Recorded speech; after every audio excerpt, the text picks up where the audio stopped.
I'll never forget the first time I saw one of these things in person. I was at a dealership killing time, and my brain literally short-circuited for a second. What in the world happened to this poor motorcycle? The tires looked like they belonged on a monster truck for ants.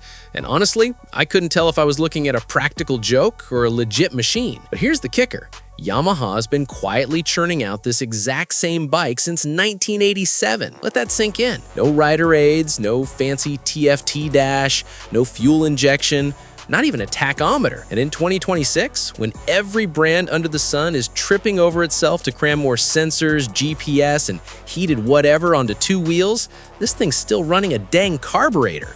Like it woke up from a 3-decade nap and just decided, nah, I'm good. So you've got to ask yourself, why would anybody in their right mind plunk down their own money for something that seems so left behind? By the end of this, you might actually get it.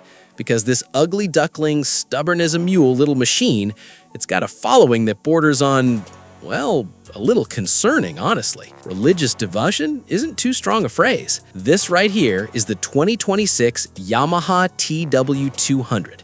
And spoiler alert, this ain't your typical review. Let's just tackle the elephant in the room immediately, shall we? Those tires. I mean, come on. The front is a 130/80/18, and the rear is a massive 180/80/14. To put that in perspective, that rear tire is nearly as wide as what you'd find on a big old cruiser that weighs 3 times as much.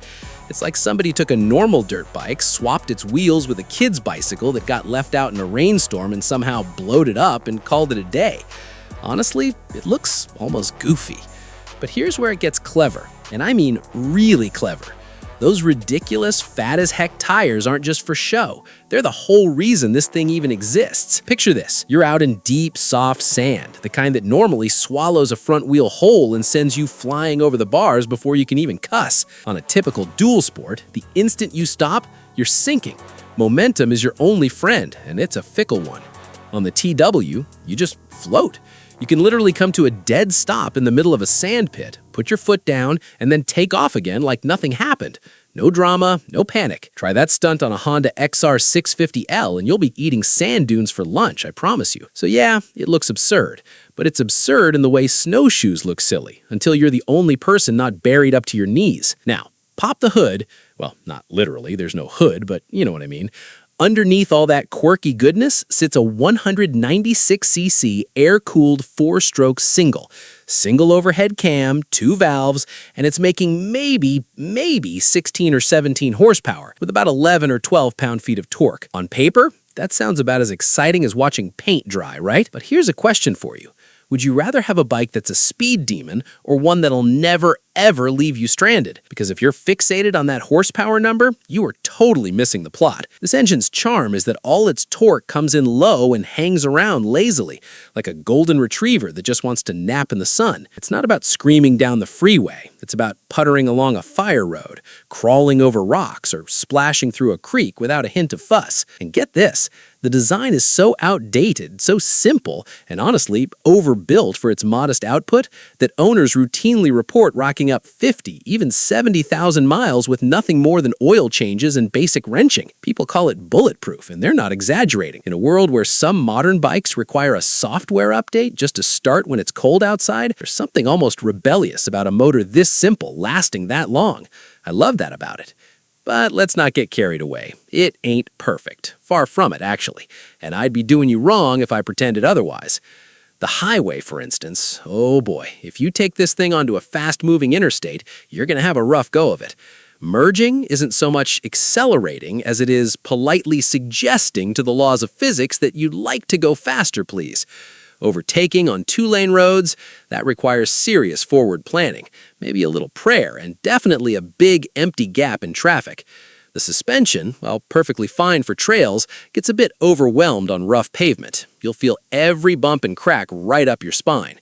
And the rear brake? Still an old-school drum unit, so that stopping power back there is more of a gentle suggestion than a command compared to modern discs. Let's be real. So why? Why does this bike still command such a loyal, almost fanatical following? Honestly, I asked myself that same question for years. People actively seek these out, passing over newer, faster, tech-laden machines. Why? Well, let's talk money. The 2026 Yamaha TW200 rings in at an MSRP of $4,999, plus a $400 destination charge. So you're looking at around $5,400 out the door before taxes and dealer fees. That makes it genuinely one of the cheapest street-legal bikes you can buy brand new in America.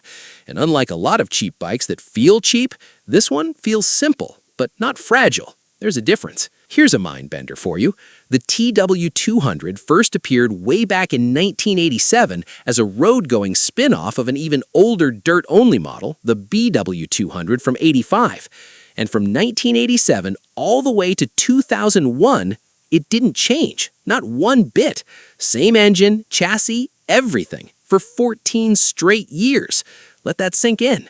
We live in an age where smartphones feel ancient after 14 months. This bike went a decade and a half without Yamaha feeling the need to tweak a single bolt. The only notable update in its whole history was adding a front disc brake in 2001. That's it. And that right there brings us to the real heart of the matter. It ain't about specs. It's not about quarter-mile times or lap records. It's about a very specific kind of rider, someone who wants a machine that just works every single time. No fuss, no electronics to glitch out, no overthinking. New riders dig it because it's forgiving and doesn't intimidate. Off-road explorers love it because it'll go places other bikes can only dream of. Longtime owners, they've come to appreciate its quirks, like that weird round contact pad that makes it a tad nervous in fast corners as part of the charm, not flaws to be fixed. There's even this whole underground network of TW owners trading tips on forums, sharing fixes for bent shift levers, hunting down aftermarket parts for components that haven't been re-engineered in decades.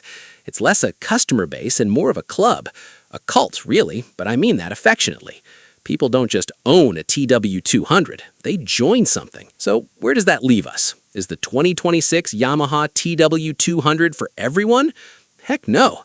If you need a daily highway commuter or a tech showcase, look elsewhere. But if you want something that'll float over sand when everything else sinks, that'll fire up every morning without drama, and that'll probably outlive your other possessions through sheer mechanical stubbornness, this weird, wonderful little time capsule might just be exactly what you didn't even know you were looking for.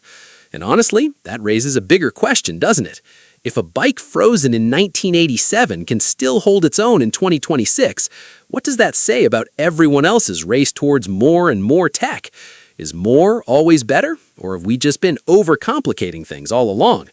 I actually dove into that exact question on another bike that takes the polar opposite approach, packed with every modern gizmo imaginable, and the comparison is genuinely eye-opening. I've linked that video up on your screen right now. Go check it out and tell me which side of the fence you land on. I'm genuinely curious.